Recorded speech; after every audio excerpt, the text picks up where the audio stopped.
এই সন্ধ্যাবেলাতে আজকে ছেলে বায়না করেছে চাউমিন খাবো, তা চাউমিনটা বানাবো। যে কড়াইয়ে গরম জল বসাইছি, এবার গরম করে জলটা বসিয়ে ওটা দিয়ে ঢেলে দেব। আর এই চাউমিনটা খেতেও খুব সুস্বাদু। তো এই যে গরম জলে ওটা ঢেকেছিলাম আর একটু ঠান্ডা জলও দিলাম, তো এটা এবার এখানে রেখে দিলাম। এবার কিছু মশলা করি। এই যে চাউমিনটা খুবই সুন্দর, চাউমিনটা একদম সরু সরু, খেতেও ভালো লাগে, বেশ টেস্ট হয়। আমাদের এখানে এই চাউমিনটা পাওয়া যায়, খেতেও খুব দুর্দান্ত। অনেক রকমেরই কোম্পানির পাওয়া যায়, তো এই চাউমিনটা বেশি খেতে ভালো লাগে। এখানে দিয়েছি 4টে ডিম আর কিছু পেঁয়াজ কুচি, লঙ্কা কুচি। তো এটা হালকা হালকা ভাজা হয়ে এসছে। একটু দিয়েছি, ওতে মশলা ছিল।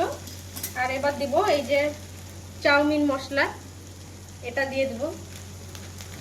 তো আজকে একটু নর্মাল ভাবে বানালাম, এটা অনেক রকম ভাবে খাওয়া যায়।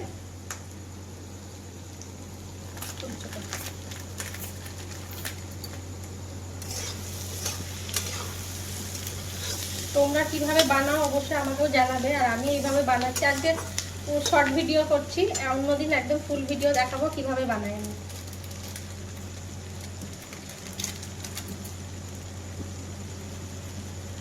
এবার চাউমিন মশলা দিয়ে দিলাম, একটু নেড়ে চেড়ে চাউমিনটা ঢেলে দেবো।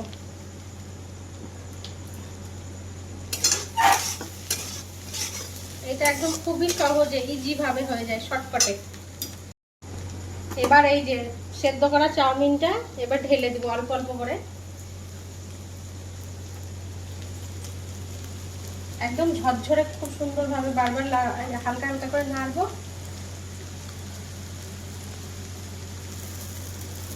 তার আগে আমি অল্প পরিমাণে হালকা লবণ দিয়েছিলাম, যেহেতু মশলাতে লবণ থাকে,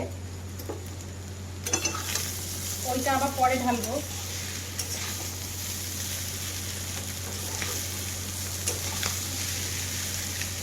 এবার চাউমিনটা একদম রেডি হয়ে গেছে, এবার প্লেটে তুলবো।